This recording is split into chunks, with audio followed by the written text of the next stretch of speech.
इससे Verma fluid mechanics का numerical 8। इसमें दिया है कि water is filled in a rectangular tank of size 3 metre by 2 metre by 1 metre. तो इसके आगे हमें A B C D E ऐसे पार्ट्स करने हैं। तो पहले पहला पार्ट करते हैं। उसमें दिया है कि पूछा है हमें find the total force exerted by the water on the bottom surface of the tank. तो ये सिचुएशन यहाँ पे दी है, हमें टैंक दिया है जिसकी डायमेंशन होगी 3/2 और ये 1। और हमें पूछा है कि इसमें बॉटम पर कितना फोर्स एक्ट होगा। तो इसमें पानी दिखा दे, इस बॉटम सरफेस पर कितना फोर्स एक्ट होगा due to the water filled in rectangular tank. तो फोर्स फाइंड करना है। फोर्स मतलब प्रेशर इनटू एरिया। प्रेशर एक गेज प्रेशर होगा यहाँ पे बॉटम सरफेस पर ही, जो यहाँ पे बॉटम सरफेस होगा इस तरह से, यहाँ पे जो एरिया होगा उस एरिया पर कौन फोर्स एक्ट कर रहा है, इसके ऊपर जो पानी का कॉलम होगा, कॉलम मतलब एक गेज प्रेशर, वो कितना होता है एच रो जी, और ये ए। तो ये फोर्स कितना आ जाएगा, एच हाइट हमें दी है 1 मीटर, और रो दिया है 1000, और जी दिया है 10, और एरिया ये 3/2 मतलब 3 × 2। तो फोर्स यहाँ पे 1000 और ये 3 × 2 6 इंटू ये 3 और ये 4 10⁻⁴ न्यूटन। अब इस न्यूमेरिकल में आप कौन सी साइड 3 लेते हो, कौन सी साइड 2 लेते हो और कौन सी 1 लेते हो, इसके कारण इस आंसर में कोई डिफरेंस नहीं आने वाला। क्योंकि अगर आप ए बी 3 लेते हो तो एच लेना है आपको, और ये 2 लेते हो और ये 1 लेते हो तो एरिया लेना है। इसलिए तीनों टर्म, ये 3 भी आने वाला है यहाँ पे, ये 2 भी आने वाला है और ये 1 भी आने वाला है। इसलिए ये साइड कौन सी कैसे भी ले रहे हो आप, तो इसमें इस आंसर में कुछ डिफरेंस नहीं आने वाला है। इसलिए आप इसे 1 ले, इसे 3 ले लो, इसे 2 ले लो, ये आंसर सेम ही आने वाला है। बी पार्ट में हमें बोला है कि consider vertical side of area 2 metre by 1 metre. Take the horizontal strip of width dx metre in this side situated at depth x meter from the surface of water. Find the force by the water on the strip.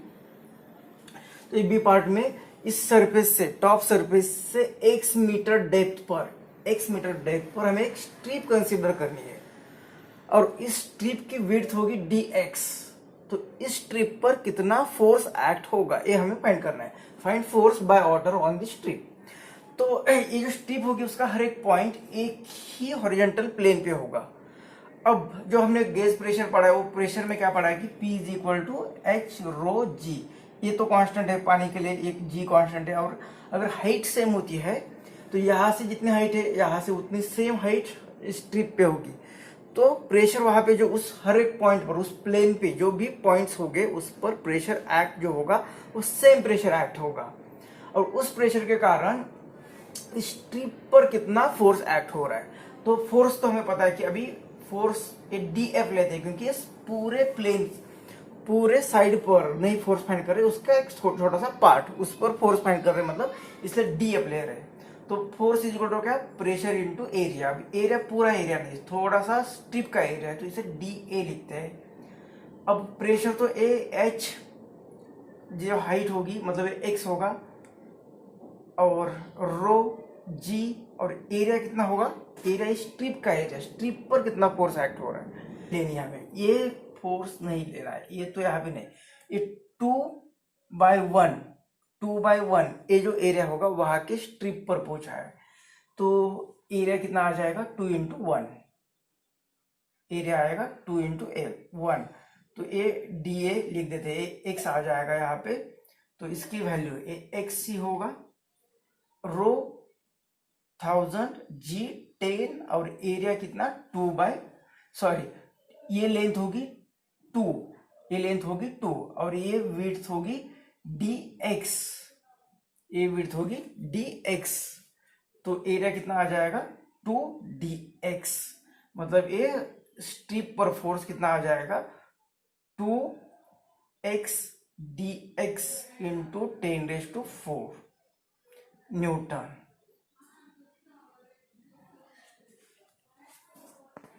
ऐसे लिख सकते हैं df = 2 और ये 4 0 और x dx Newton.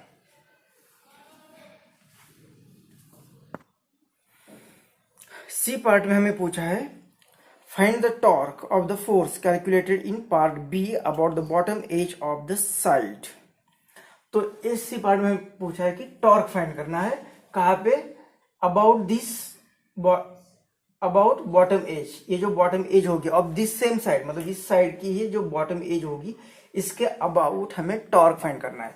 Torque मतलब अभी इस ट्रिप पर जो, और कौन से, by force in part B. तो बी पार्ट में हमने इतना फोर्स फाइंड किया था, बी पार्ट में मतलब इस ट्रिप पर कितना फोर्स एक्ट हो रहा है ये हमने ये फाइंड किया था। अब इस फोर्स के कारण टॉर्क, और कहाँ पे टॉर्क, अबाउट दिस, मतलब ये अगर लाइन ऑफ, ये अगर एक्सिस ऑफ रोटेशन होगा, इसे अगर हम एक्सिस ऑफ रोटेशन मानते हैं तो ये होगा इसका फोर्स होगा इस डायरेक्शन में, बाहर की डायरेक्शन में आ रहा है इस साइड से। तो टॉर्क क्या होता है, torque is equal to force into perpendicular distance. तो एक टॉर्क जो होगा, अब ये स्मॉल टॉर्क लेते हैं इसे यहाँ पे, तो कितना आ जाएगा ये टॉर्क, फोर्स तो दिया हुआ है 1 2 3 4 और ये एक्स डी एक्स इतना फोर्स, और perpendicular distance from this axis from this edge, ये होगा परपेंडिकुलर डिस्टेंस, ये होगा फोर्स और ये होगा ये परपेंडिकुलर डिस्टेंस। तो ये डिस्टेंस कितना है, पूरी लेंथ 1 मीटर, और ये स्ट्रिप का है टॉप सरफेस से एक्स डिस्टेंस पर, टॉप सरफेस से एक्स डिस्टेंस, तो ये कितना आएगा, ये आएगा 1 माइनस एक्स। तो इतना टॉर्क आ जाएगा, ये होगा सी पार्ट। हमें डी पार्ट में बोला है कि find total force by water on this side. तो हमने डी एफ कितना, इस ट्रिप पर कितना एक्ट होता है ये फाइंड किया। डी एफ कितना मिला था हमें, 20,000 एक्स डी एक्स। इसी तरह से अगर हम दूसरी स्टेप लेते हैं तो वो भी आ जाएगा डी एफ। तो ऐसे हर एक छोटी छोटी डी एक्स विड्थ की अगर स्ट्रिप लेते हैं तो वहां पे अलग अलग फोर्स आ जाएगा, क्योंकि एच अलग अलग है। तो इस, क्योंकि ये एक्स मतलब यहाँ से डिस्टेंस अलग अलग हो जाएगा तो वहां पे अलग अलग फोर्स आ जाएगा, लेकिन उस स्ट्रिप का, सभी स्ट्रिप पर जितना फोर्स एक्ट होता है उसे हम इकट्ठा करेंगे तो हमें पूरे साइड पर कितना फोर्स एक्ट हो रहा है ये मिल जाएगा, मतलब एक टोटल फोर्स ऑन साइड ये मिल जाएगा। तो क्या करना है, डी एफ को ऐड करना है। अब ये यहाँ से यहाँ पे एक्स चेंज हो रहा है, हम क्या कर रहे हैं, उसका इंटीग्रेशन ले रहे हैं।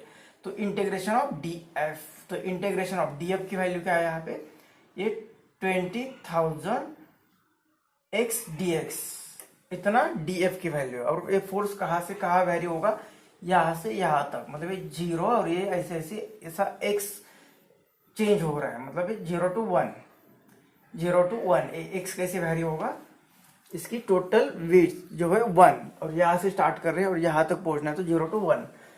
तो इस टोटल फोर्स यहाँ पे आ जाएगा, तो जो कांस्टेंट है उसे बाहर ले लिया। अब x का इंटीग्रेशन क्या आएगा, एक्स स्क्वायर अपॉन 2 और इंटीग्रेशन 0 to 1। तो f कितना आ जाएगा, 20,000, x की जगह पे पहले 1 पुट करते तो 1 का स्क्वायर 1 डिवाइड बाई 2, या 2 को बाहर ले लेते तो ये ब्रैकेट में आ जाएगा 1, और एक बार 0 पुट करते हैं तो ये आएगा 1, तो ये आने वाला है 1। तो ये f इससे डिवाइड करते हैं तो ये f मिलने वाला है 10,000 न्यूटन।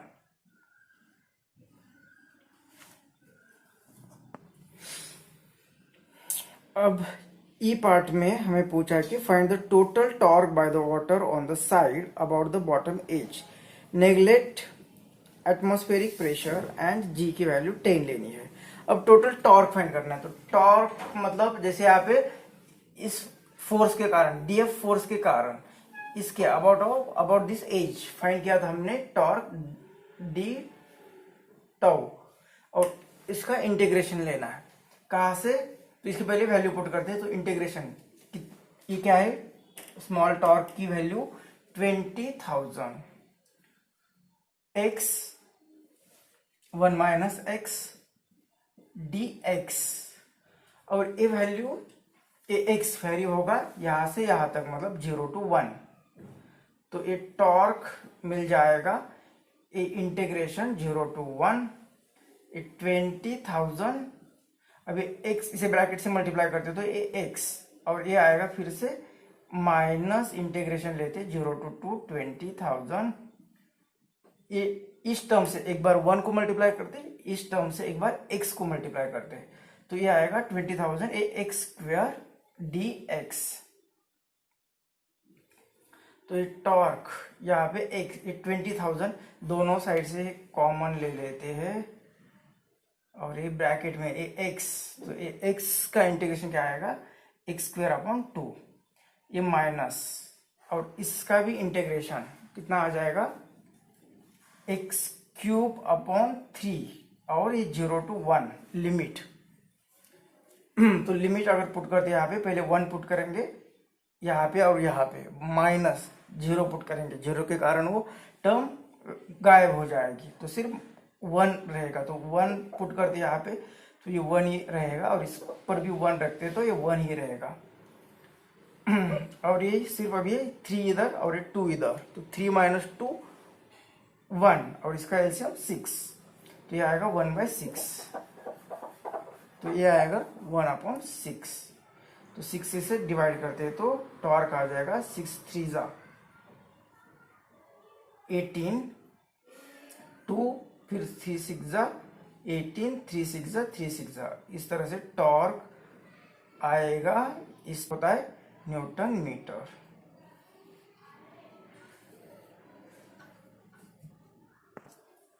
बुक में यहां तक नहीं किया, सिर्फ उन्होंने क्या किया कि 2 3 और 2, तो बुक में आंसर दिया है 2 3 और 2 10,000, तो 10,000 डिवाइडेड बाय 3 न्यूटन मीटर।